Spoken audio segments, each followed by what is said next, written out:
YOTA. Does that not sound very funny? Well, certainly not. I am at the stall of the biggest data center of India. I have with me Mr. Sunil Gupta. He is the CEO of YOTA Data Centers. Namaskar, sir. Namaskar, sir. What does YOTA mean, sir? Sir, YOTA means 10 raised to power 24. This is the highest unit of measurement in the metric system. So when we started YOTA 7 years back, we wanted to signify scale because whatever we are doing, as I will explain that whether I'm building the underlying data center campuses, whether I'm doing a sovereign cloud implementation, and now obviously we have gone into GPUs and the whole AI infrastructure, we knew that the Indian population, the scale which we have, the mass adoption of digital we have, we will require everything on a very large scale basis. We thought, how do we signify that? We thought we should create a name which the new generation audience will connect to. But most people YOTA have not heard of what is YOTA. Yeah, so so normally- new generation also have not heard So of. normally people talk kilo, mega, giga, peta, exa, YOTA Tera. पे पहुंचे नहीं है लोग YOTA पे पहुंचे नहीं है किसी दिन जब स्केल इतना बड़ा हो जाएगा तो उस दिन YOTA भी समझने लगेगा तो हमने उसको जल्दी इंट्रोड्यूस कर दिया So you've introduced people to a measure yeah which is very, very large. yes And do you think India, and let me explain to people, I'm standing inside the India Impact Summit at the YOTA store. And you can see there are lots of people here and lots of energy. Is that why we need more data centers in India? Also explain what is a data center. Sir simple Let's keep भाषा में walking बताता around. हूँ या simple भाषा में बताता हूँ sir India में digital Sir, in English, sir. अच्छा in English okay Yes. So, we all know that digital adoption in India is far higher than anywhere else in the world. We are 1.4 billion people, out of which almost 1 billion people today are carrying smartphones with an Correct. internet connection. Correct. We are creating and consuming data every single minute.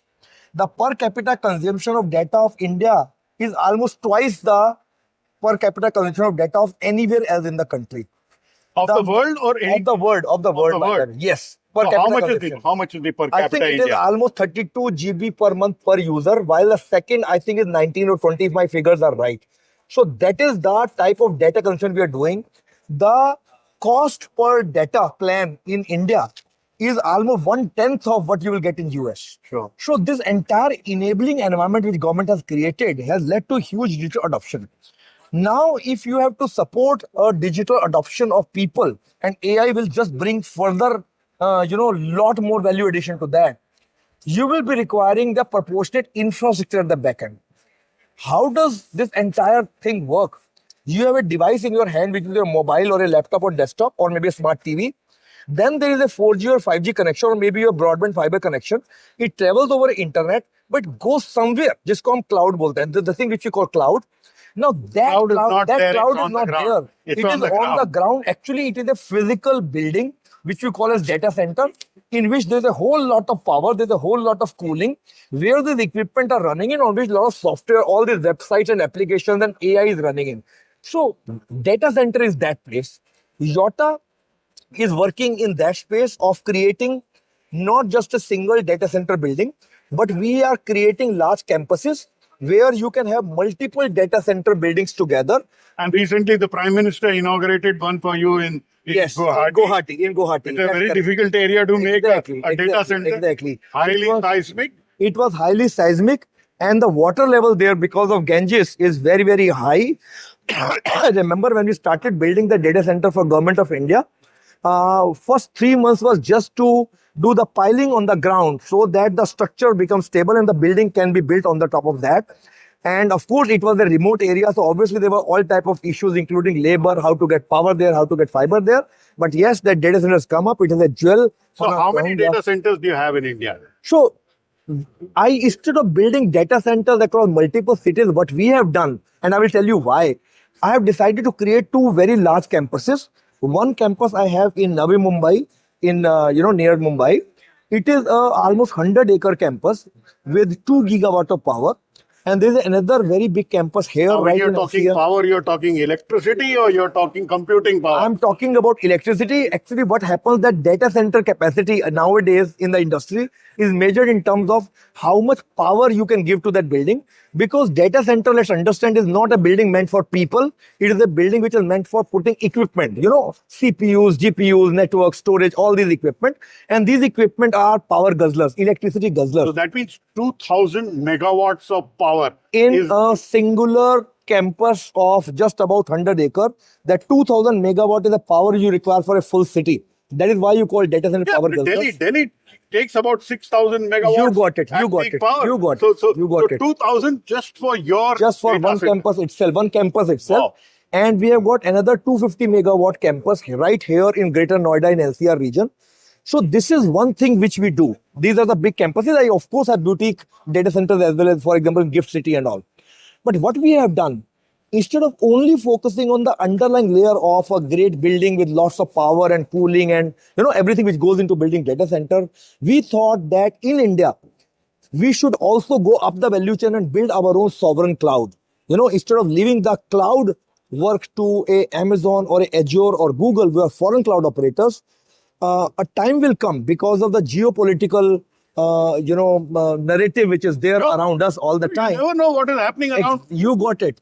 Where the control over the resources are used as a tool for trade negotiations. You know what I'm saying? Sure. It is very, very important that not only data should be local. People talk about data localization, but that way a foreign cloud operator will say, I'm also, Or it building it also locally. local. Exactly. But the point is, do you have a complete control on the machinery, on the compute infrastructure in which your data is stored and data is processed? And that is what our vision was 7 years back, that I should build a sovereign cloud using open source technologies, using my in-house development teams. And as I think as the obviously the movement on the geopolitical scenes in the world have unfolded, this thought has got more and more validated, and Reinforced. we all know that. Obviously, some development where a private sector company was switched off because of some developments happening in some other part of the world. They just validated this whole idea that countries, while they need to remain connected to the world, we should exchange technology, we should cooperate with each other. But at the same time, countries should never get into a position where a single external country or a single external company can start dictating your digital future. So we are building sovereign cloud. I'm very happy that government of India has adopted our cloud in a very, very big way. In the budget, there was a big announcement. You must have rejoiced with that. Exactly. I will come to that also. But Government of India's National Informatics Center, they run big data centers. In fact, I operate those data centers. So I've got more than 200 people who operate those data centers. There's the STPI, Government of India. They also run data centers. Those data again are operated by us. And what we have done in a unique PPP model, we have invested our hardware, software, the entire cloud infrastructure into those data centers. So the very, very critical Government of India's workloads actually are running on my cloud. Now, I'm told that a very interesting experiment was done and your data center was used, which was when the Prime Minister spoke in Hindi. Yes. And it was translated in Tamil. Yes. And the Sangam. Yes. Through Bhashini, is that right? Yes. And what is the story behind Bhashini and what is your connection to it? Yes. So, as we all know, for the purpose of audience, Bhashini is a real-time language translation platform, which is owned by Ministry of IT, Government of India. And this is a platform when you hear the Prime Minister speak in one language and in real time it gets converted into multiple languages and people hear in their own preferred language. For yesterday when Prime Minister was speaking at the Impact Summit, you could see it was in real time getting converted into multiple Sign languages. And there was a character which was also giving it for the purpose of our disabled brothers and sisters. It was being given. It was all running on a platform called Bhashini. Now, Bhashini, while it was a great platform, there were performance issues, there were cost issues, there were features issues, and bigger issue was they felt because of the geopolitical situation that such a critical platform, which is for the country, cannot be subjected to these global dynamics. So how do we make it completely end-to-end sovereign, that not only the applications and the models and the data sets are sovereign built in India, but even the underlying compute infrastructure in the data center should also be Indian. That was the mandate we got from India AI Mission. I'm empaneled with India AI Mission. India mission asked me to provide GPUs to Bhashini. We gave GPUs, but as we started working on that, we realized it is not just giving GPUs, but there's a whole lot of application and data, services stack around Bhashini. Almost more than 40 technologies they are using. So because I'm also doing not only GPU, the Shakti cloud work, but also the CPU cloud work, which is Yantra cloud.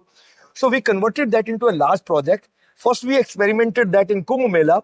So when in Mahakumbh 2024 or 25, when there was a Simultaneous. Sahayak chatbot, Yes. which was in real time answering people's questions in their own language. That chatbot again was running on Bhashini, and the Bhashini setup was running on my GPUs at that time. We started from So there. the world's largest gathering of human beings at any one place. Yes, exactly. The IT support was given by Yota. By the support, and the whole compute infrastructure was running, and you can just imagine the pressure we had, and that was the biggest validation that if we can support that type of a workload, real time millions of people asking the question, Indian infrastructure can deliver. From there, we said, why not port the entire Bhashini is a combination of more than 100 models. Why not to port the entire Bhashini capability to Yota? We have taken almost 6, 8, 9 months. It was a hugely complex project. There was a lot of dependency on the hyperscalers' unique services, so which was like stickiness, and people want to come out of that. So we actually, my engineering team ended up creating many of the technologies completely customized for Bhashini. We completed that project about 6 months back. Today, Bhashini's complete capability is running on Yota. In the words of Bhashini's CEO, Mr. Amitabh Nag, the performance has increased almost 40 times. Cost has reduced almost 25 to 30 times. More importantly, same Bhashini which was handling 1 million queries or prompts per month earlier, now they're handling more than 25 million queries per month. So what are the other things which are housed on your data center? So, Let's talk of some private sector. Is there some Yes. big companies? so many of the names I may not be able to take because of NDAs, but I can tell you the Whatever you second largest private sector bank in the country. We all bank with them. Not only their banking sort of a business, but also their cards business, but also their securities business, also their insurance business. Everything runs in Yota. Government of India is using a mailing system from an Indian SaaS operator, right? So India email system of Government of India as well as state government runs on that. So which would provider. be We all know that. nic.in. So I mean, again, I will say the largest Indian SaaS company. That SaaS company is on record to say that we are hosting all that in India. They also don't take name because we are not supposed to tell that. But that is all running in Yota's data center in Bombay and Delhi. Now We have tell me got- something. You said 2000 megawatts is the power capacity. which is eventually it can scale to Sure, that, right? what it can scale to. Yeah, Why can't we make it more energy efficient? absolutely, you're right. So, and that is the debate which is happening across the world that while there is a requirement that we participate in this whole growth journey, which technology is enabling, AI and cloud and everything, but at the same time, we have to take care of the negative Sure. effects or impacts of this technology, essentially because this technology runs on this compute infrastructure. This compute infrastructure is power guzzler, so they consume power like anything. And when they consume power, they generate a lot of heat. And again, to cool that heat, again, you need lots of power for air conditioning. Also So- water. And water as well. Thankfully, Indian industry has solved that problem. I'll tell you how. But nonetheless, the amount of power required is very, very high. So what we need to do, number one, how less power we use, and how whatever power we use more and more green power. So these are the two challenges we face. When we talk about how much power you use, first is, are the chips power efficient? Is the software code, the model or the software code efficient? That is the domain of people who build software. That's the domain of people who are building chips. So NVIDIA and all people continuously, whenever they are releasing new chips, they're making sure those chips are able to do much more performance and much more compute on lesser, So do you lesser think, power. So that do is you one think part. it is time that the Bureau of Energy Efficiency comes in and does a star rating for Absolutely. NVIDIA chips and for Yota centers like this? Absolutely. So absolutely. So one is the chip part. Just to complete on that, one the chip part. The chip has to be power efficient, and every new chip is coming power efficient. Second is once you come put this drift in data center, how much power we are using for air conditioning. There is a lot of scope for improvement there, right? There is a jargon we use in our industry called PUE, power usage effectiveness, which means for every 1 unit of power which goes into the equipment, how much extra power you're using for cooling it. And that is where newer technologies have come like liquid cooling, direct to chip cooling. So all my new NVIDIA chips which I'm putting in my data centers, there I'm not using a conventional air cooling where you're just throwing cool air into the chip. dielectric cooling. We are actually taking the dielectric liquid or the water or whatever the liquid is. You are taking right inside the server hall below every rack, and you are taking those liquid pipes right inside the server and terminating that on the GPUs and memories and all that stuff. So much easier to transfer. So basically, because water is the biggest conductor of heat, so it extracts the heat right then and there, and that's how you are able to save energy. The third piece is how do you use the power which is more green? Very happy to state that India as an industry, DC industry, because we started building and scaling late, so we were aware about these issues right from day one. So as an industry, more than 30-40% power industry is using, which is green. Yotta as a whole, because we have done some extra efforts in terms of building our power distribution infrastructure, taking our own power licenses for my campus, power distribution license for Mumbai and Delhi campus. I've got a complete liberty to source my power from wherever I want. Right now, 80% of the power which I'm using in my Mumbai campus actually is a green power, and 100% of the power which I'm using in my Green Kerala meaning campus is is green renewable? power. So basically renewable, which is a combination of solar, wind, bagasse, as well as hydro as well. So good part is, while India is power self-sufficient as a country on an average throughout the year basis, 45% plus of the installed capacity of India in terms of power generation actually is a green power. And Government of India plan to increase our generation capacity as a But country that to green double. power is intermittent. You need are right. 24/7 You are power, right. sir. And You can't tell somebody I am not getting solar electricity or You got wind, it. so I will shut And down my center. You are right, and that is where a whole lot of, I would say, lot of frameworks has evolved, and a lot of providers are there who are giving you a 24/7 round-the-clock power. What they do is, whenever sun is available, generate the power, store it, or maybe do a banking with the discom. Whenever wind is available, or wherever wind is available, do it from wind. Wherever hydro is available, hydro is 24/7. You can do hydro, you can do But biogas, that you is can do more for bagasse. peaking power. Sorry. That is more for peaking power. Hydroelectricity is usually used So for peaking basically, power. no, I mean, you can use it. Like I myself, why I'm able to use 100% of green power in Noida and 80% this thing, because the big component of my power actually is hydropower. I was lucky to was able to contract with some hydropower plants in Himachal. Obviously, they upload the power to the grid and then I consume at my data center. But ultimately, your point is very right. We What will about have to- what about nuclear electricity? Yeah, I was coming to nuclear that. energy, because that Ultimately- is considered low carbon. Ultimately, whether it is India or whether anywhere in the world, the biggest narrative and discussion in our industry today is that the best solution for power in data centers would be SMR, small modular reactors, nuclear power, because then you are doing two things. One is you are able to generate huge amount of green power. You are not damaging the environment. Second, you are also not damaging the grid. You can install those SMRs right next to your data center and you can feed the internet directly, something called off the grid. So the real solution is that, but yes, it's So will let take some time. Yeah. me stop you here. Yeah. Small modular reactors. Yeah. We don't have any one functional. Absolutely. We have one in China. It is still which 5-6 is years away. one functional in China. Correct. One floating reactor in Russia. Correct. And that's it. And It is- if yeah. you're talking of 2000 megawatts, Yeah. that is if your power requirement is. Absolutely. Then you don't need SMR. You need full-fledged big Absolutely. reactor. So it will be, you are right. It will be, as of now, good part is that when we just take the combined capacity of our generating stations, which will be, of course, a combination of thermal and, as I said, solar, wind, hydro, everything put together. Generation capacity is there, but yes, as we prepare for this load, because this will be coming over a period of time, and not only me, there are like 3 or 4 another large initiatives which have been announced by large conglomerates.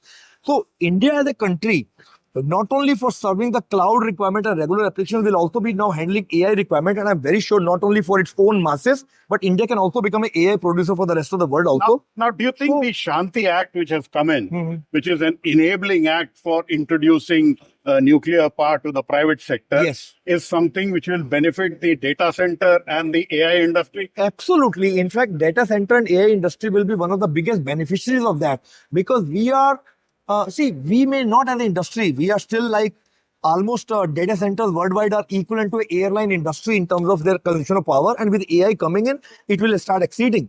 You know, you may be almost 4 to 5% of the world's power as the industry will be consuming it. So data center in a very concentrated location consume lots of power. So, and for us to make sure that we don't affect communities in terms of today all the power of the grid and communities start suffering, that has started happening somewhere in the world. So does we need to Yota make want sure to, does Yota want to have captive nuclear power plants of your own? there will not be any option left for us. We'll have to do that for sure. So you would be looking at the Indian power plant, meaning the power plants which Whether- have been developed by NPCIL, Yes. or would you be preferring to look at outside agencies? Any options are possible because these are a combination of technology capabilities, what you want to do yourself and what you want to outsource. There are commercial models available even right now. When I'm doing green power, does not mean that I am the one who is making solar or wind plants. There are companies who do that role better than me. They will rather take large parcels of land, put up those panels, generate power, upload for me. What I need to give is a long-term demand to Demand, them. correct. And based on that demand, their business cases become feasible and they will give a power to you at a unit cost the way you are giving to a Discom. And that's what I like. What about space-based data centers? Because you have 24/7 solar power available. You got it. On one side you have cold, one side you have hot. So radiative cooling helps you. Are you looking at space-based data centers as an option? Who knows that also may become a reality in times to come. But yes, as you said, that see why that thing suddenly has started gaining traction. A lot of discussions are happening in data centers. Our lifelines are power and fiber, which is power and connectivity.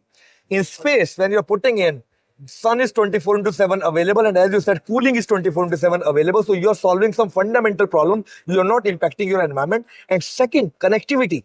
Earlier, there used to be long time back, there used to be satellite connectivity, but there was geostationary satellite connectivity, and the bandwidth used to be very, very low. Correct. And that is why the whole fiberization of the countries happened. Today, with this low orbit satellite, you know, you have Correct. hundreds of satellites covering the whole of Earth. When you're doing that, then you are able to give the same broadband and same speed which you can get fiber, and you can take it to the whole part of Earth. So if you have got, now imagine, if you have got compute and storage also in space, free of cost because sun is there, and you also have connectivity from those data centers to the Earth in a broadband way, you are satisfying all the ticks in the boxes. So yes, the theoretical framework of having a space-based data center looks very interesting, very appealing.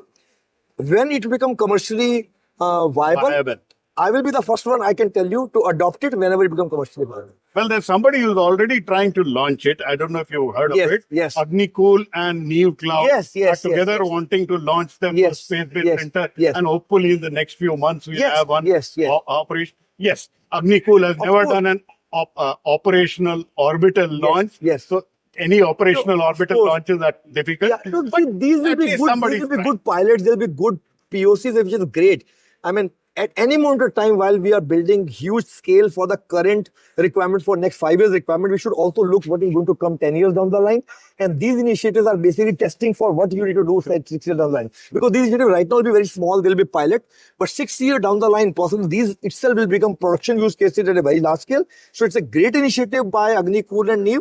I'm sure I would love to do that at some point of time. So the data industry is going to only burgeon, and we will see Sunil Gupta doing better and better. Is that the future for India? I think future of India is that the whole ecosystem works better and better. We have got huge data center capacity. India needs it for itself and for exporting to world. India needs its own chips. India needs its own servers. India needs its own sovereign clouds. India needs its own data sets. India needs its own models. And of course, India needs its own applications and the whole framework. So it's Sunil Gupta is one part and cog in the whole machine. But I think the whole machine, the whole ecosystem has to work. Government of India is doing a yeoman's job into this. The India AI mission has brought all the stakeholders together. I'm just hoping and I'm very sure that this framework will continue to work for next 5 years. 2 years back, there was nothing in India. Today, you can see how AI buzzing in India. 5 years down the line, I'm sure we'll not only be consuming in AI for India, but we'll also be exporting AI for the world. We also need our own kill switch. The Indian hand has to be on the kill switch if it has to be exercised. Do you agree with that? I agree, but India's philosophy, while the switch should definitely be in our hand, but India's philosophy always is Sabka Saath, Sabka Vikas, Vasudev Kutumbakam. We should have the switch in our hand so that nobody is able to put us on ransom. We should have that control, but I'm sure India will never be even speaking about using that for sure. Thanks a lot for Thank you, speaking sir. to me. Thank you so Mr. much. Sunil Gupta, what a pleasure learning and understanding about data centers from you. So nice. So that was Mr. Sunil Gupta, CEO of Yota. The largest component you can have in a metric system to measure something is Yota. And he explains why India needs that kind of compute capacity and the data centers. A country of 1.4 billion people and growing. We are very data hungry. We are also very energy hungry, and we want to be climate friendly and net zero by 2070. How he promises to reconcile climate action, data centers, artificial intelligence, we will have to wait and watch. But he has promising ideas. Yota is India's data center. Sovereignty is what India needs on compute, data centers, artificial intelligence. At the end of the day, if required, the kill switch also has to be in India's hand for India's AI. At the Yota stall, at the AI Impact Summit in New Delhi, Pallav Bagla for NDTV.